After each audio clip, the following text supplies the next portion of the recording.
आज हम लोग पढ़ेंगे area of triangles by using determinants. मतलब डिटर्मिनेंट्स की मदद से ट्रायंगल का एरिया कैसे निकालेंगे। ठीक है, देखते हैं। Area of triangle formed by 3 points having coordinates x1 y1 x2 y2 and x3 y3 is this. ठीक है, इसका मतलब क्या है कि एरिया ऑफ ट्रायंगल 3 पॉइंट से जिसका कोऑर्डिनेट हमें दिया हुआ है x1 y1 x2 y2 and x3 y3 is क्या, x1 y1 1, मतलब determinant of x1 y1 1, x2 y2 1 and x3 y3 1 into half. ठीक है, देखो ये जो इसमें देखने वाली बात क्या है कि ये जो दो डंडी है ये डिटर्मिनेंट्स की है।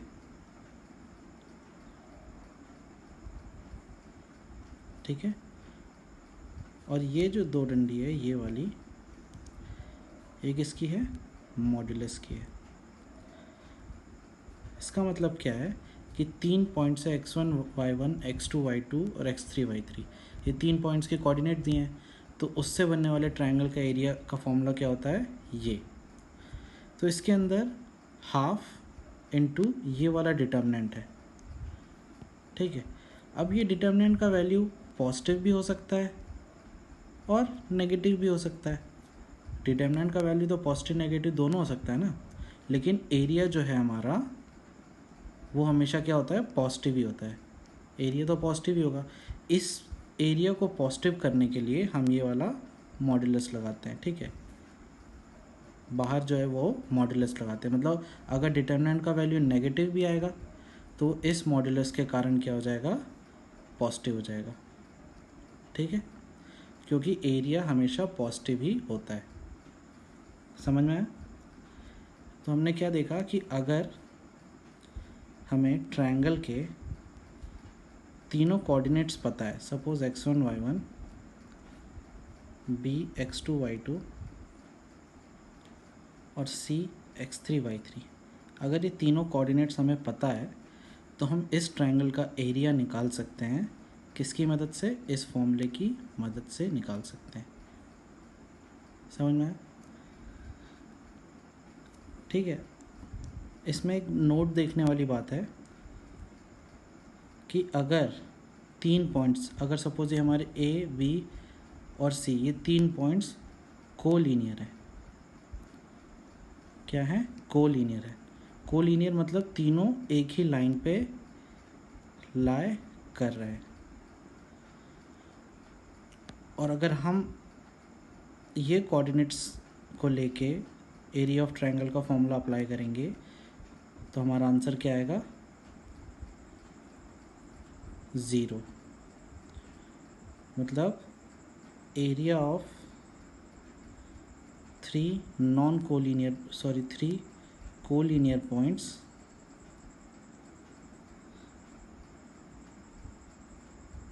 इज इक्वल टू क्या है हमारा, 0। ऑब्वियस ही बात है, दिखती बात है कि देखो अगर ये 3 पॉइंट्स नॉन कोलीनियर होते तो कुछ एरिया आएगा। ठीक है, ऐसा होगा अगर मान लो बहुत तो बहुत कम एरिया आएगा। लेकिन अगर तीनों एक ही लाइन पे हो गए तीनों पॉइंट्स, ठीक है, जैसे एकदम तीनों एक ही लाइन पे बन गए, ये ए ये बी ये सी, तो एरिया क्या हो जाएगा, 0 हो जाएगा ना। तो कोलीनियर पॉइंट्स का एरिया क्या होता है, 0 होता है। मतलब अगर आप एरिया ऑफ ट्रायंगल का फॉर्मूला लगा रहे हो और आपका आंसर 0 आ रहा है तो आप क्या बोलोगे कि तीनों पॉइंट्स क्या हैं, आपके कोलीनियर हैं। समझ में आ रहा है? सिर्फ एक ही केस में आंसर 0 आएगा जब आपके पॉइंट्स क्या होंगे, कोलीनियर होंगे। बाकी हर केस में आपका आंसर कुछ ना कुछ आएगा ही, नॉन ज़ीरो आएगा। ठीक है, मतलब बाकी सब केस में कुछ ना कुछ तो एरिया बनेगा ही ना, कम बने या ज़्यादा बने पर एरिया बनेगा ही। सिर्फ एक ही केस है जिसमें 3 पॉइंट्स आपको 0 आंसर देंगे एरिया का, वो है जब वो तीनों पॉइंट्स कोलीनियर होंगे। समझ में आ रहा है? आगे देखते हैं। एक क्वेश्चन हम लोग करके देख लेते हैं जिससे हमें टोटल फॉर्मूला अप्लाई करने का आइडिया लग जाएगा। ठीक है, find the area of triangle whose vertices are this. मतलब हमें 3 वर्टिसेस दी हैं ट्रायंगल की। सपोज ये होगी हमारी x1 y1, ये होगी हमारी x2 y2, ये होगी हमारी x3 y3। समझ में आ रहा है? तो कैसे अप्लाई करते हैं एरिया ऑफ ट्रायंगल का formula? Half x1 y1 1, x2 y2 1, x3 y3 1। ऐसे ही अप्लाई करते हैं, डायरेक्ट ही अप्लाई करना आप सीखो। ठीक है, तो हाफ। अब इस डिटर्मिनेंट को सॉल्व करते हैं। इस डिटर्मिनेंट को इस रो से मैं खोल रहा हूँ। ठीक है, तो कैसे खोलूँगा? 4 5 -3। डिटर्मिनेंट खोलना हमने पहले सीखा हुआ है। यहाँ पे लगाएंगे 6 पे माइनस, फिर ये करेंगे 3 माइनस ऑफ -1 प्लस 1 9 प्लस 5। ठीक है, तो ये आ जाएगा हमारा डिटर्मिनेंट का वैल्यू। इसको अगर हम सिंप्लीफाई करेंगे तो आ जाएगा हाफ 4 × 2 -6 × 4 प्लस 9 + 5 14। Half 8 -24 plus 14। ठीक है, तो ये आ रहा है अपना हाफ। ये हो जाएगा अपना 24 - 14 -10 -2। ठीक है, ये 2 कैंसिल आउट हो जाएगा। तो देखो अंदर डिटर्मिनेंट सॉल्व करके -2 आ रहा था, नेगेटिव आ रहा था, लेकिन एरिया नेगेटिव हो नहीं सकता। इसीलिए हमने ये जो मॉड्यूलस लगाया है वो क्या करेगा, इस नेगेटिव को क्या कर देगा, पॉजिटिव कर देगा। बस ये वाले जो मॉड्यूलस का यही काम है। अगर अंदर गलती से नेगेटिव आ रहा है तो उसको पॉजिटिव कर दे बस। ठीक है, तो हमारा एरिया का आंसर आ गया। ठीक है, क्या आ गया? 1 स्क्वायर यूनिट। कुछ अगर यूनिट नहीं दिया तो आप स्क्वायर यूनिट लिख देना। अगर सपोज सेंटीमीटर दिया है तो सेंटीमीटर स्क्वायर हो जाएगा, अगर मीटर दिया है तो मीटर स्क्वायर हो जाएगा। अगर कुछ नहीं दिया है तो आप स्क्वायर यूनिट लिख दिया करो। ठीक है, तो हमने देखा हमें क्वेश्चन में क्या दिया होता, 3 वर्टिसेस दिए हुए थे, उससे जो ट्रायंगल बन रहा था उसका एरिया निकालना था। हमने फॉर्मूला अप्लाई किया, बहुत इजी फॉर्मूला था। Half x1 y1 1, x2 y2 1, x3 y3 1। मैंने डायरेक्ट अप्लाई किया, आप चाहो तो लिख भी सकते थे ऊपर। ठीक है, समझ में आया? तो ये बहुत इजी फॉर्मूला था। एक और देख लेते हैं क्वेश्चन दूसरे टाइप का। Find k if C is a point such that area of triangle ABC is 3 square units where A is 1,3 and B is 0,0। मतलब ये क्या बोल रहा है कि एक ट्रायंगल दिया हुआ है जिसके 3 पॉइंट्स दिए हुए हैं, A 1,3, B 0,0 और C K,0। और इस ट्रायंगल का एरिया क्या है? 3 स्क्वायर यूनिट्स। एरिया क्या है? 3 स्क्वायर यूनिट्स। तो हमें k का वैल्यू बताना है।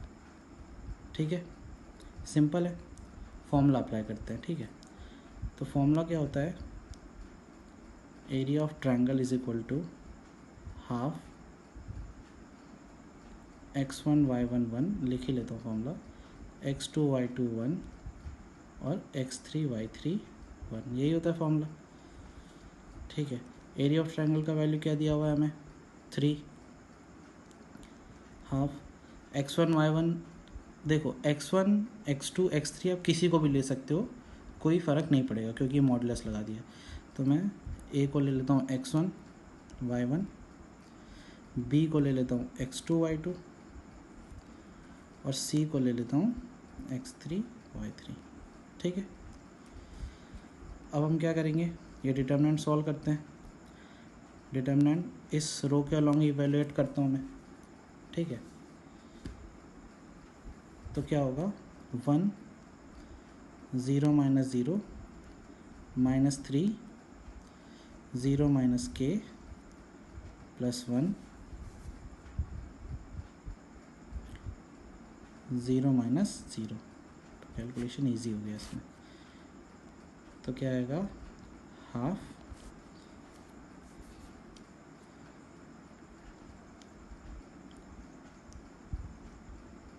3k, ठीक है, इज इक्वल टू यहाँ पे 3।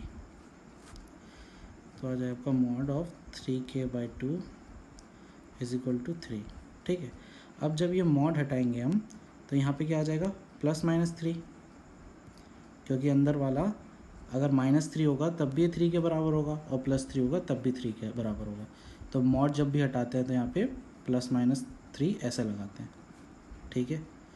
तो 3 कैंसिल हो गया, तो k का वैल्यू क्या आ गया हमारा, +-2। समझ में आया। ध्यान रखना यहाँ पे अगर आप मॉड नहीं लगाओगे तो आपका एक ही आंसर आएगा, जो कि गलत है। मॉड ज़रूरी है, ठीक है, समझ में आया। तो k का वैल्यू आ गया +-2, मतलब k का वैल्यू +-2 पे ये जो ट्रायंगल ABC है उसका क्या होगा, 3 स्क्वायर यूनिट्स होगा। देखो 2 आंसर इसीलिए आ रहे हैं ना, मैं ये भी बता देता हूँ अगर आपको प्रैक्टिकली इसको देखना है। अगर 2 पॉइंट्स है सपोज AB, ठीक है, और C अगर एक यहाँ पॉइंट है जिससे 3 स्क्वायर यूनिट एरिया बन रहा है, ठीक है, तो सिमिलरली इसके अपोजिट में भी एक और ऐसा पॉइंट हो सकता है जिससे 3 स्क्वायर यूनिट एरिया बने।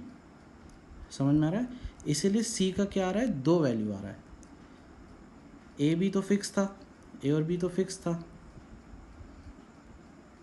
C क्या है, एक ऐसा पॉइंट है जो 3 स्क्वायर यूनिट बना रहा है।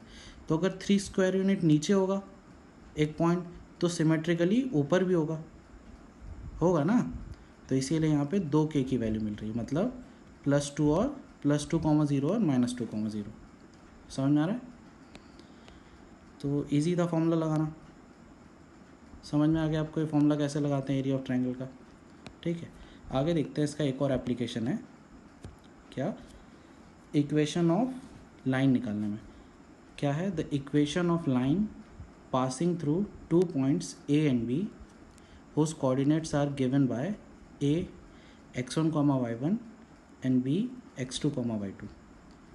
मतलब एक लाइन का इक्वेशन निकालना है जो 2 पॉइंट से पास कर रही है, इन 2 पॉइंट से। उसका इक्वेशन क्या होता है, ये, मतलब अगर हमें 2 पॉइंट दिए हुए हैं A x1, y1 और B x2, y2, इन 2 पॉइंट से एक ही लाइन पास होगी, एक यूनिक लाइन। उस यूनिक लाइन की इक्वेशन क्या है, निकालने का क्या फॉर्मूला है, ये, ठीक है। इसको अप्लाई करके देख लेते हैं, इजी सा फॉर्मूला है। देखो, find the equation of a line passing through 2 points.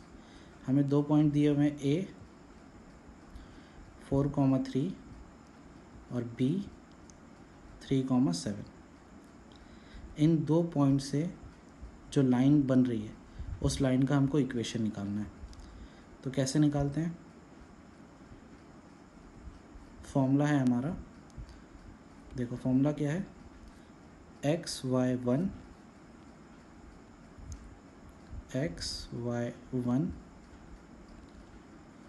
x1 y1 1। तो x1 y1 की जगह पे हम ये लिखेंगे 4 3 1। फिर क्या है, x2 y2 1, x2 की जगह पे ये और y2 की जगह पे ये 3 7 1 इक्वल टू 0, ठीक है। अब इसको हम सॉल्व करेंगे, इसको भी मैं एक्सपैंड करता हूँ इस रो के अलॉन्ग। तो कैसे होगा, x 3 - 7 - y 4 - 3 plus 1 28 - 9 equal to 0, ठीक है। तो क्या आ रहा है मेरा, यहाँ से तो आ रहा है -4x -y + 19 = 0। इसको माइनस से मल्टीप्लाई कर देता हूँ तो आएगा 4x + y - 19 = 0। तो ये हमारी इक्वेशन ऑफ लाइन आ गई, equation of line A B. कौन सी लाइन की इक्वेशन आ गई, ए बी लाइन की इक्वेशन आ गई। समझ में आ रहा है? तो सिंपल है फॉर्मूला भी लगाना। मतलब हमने इसमें दो चीज़ें सीखी। पहला तो हमने क्या सीखा, एरिया ऑफ ट्रायंगल निकालना। अगर हमें 3 पॉइंट दिए हुए तो x1 y1 x2 y2 और x3 y3, तो उसका फॉर्मूला तो था हमारा ये। और दूसरा हमने क्या सीखा कि अगर हमें 2 पॉइंट्स दिए हुए हैं ए और बी, तो उससे लाइन की इक्वेशन कैसे निकालते हैं। समझ में आया? क्वेश्चन भी करके देखा तो इजी है। आज इतना ही। होमवर्क आपका रहेगा एक्सरसाइज 4.3 NCERT से। ठीक है, बहुत इजी एक्सरसाइज है, 5 ही क्वेश्चन उसमें तुरंत बन जाएगी। ठीक है, तो आज के लिए इतना ही।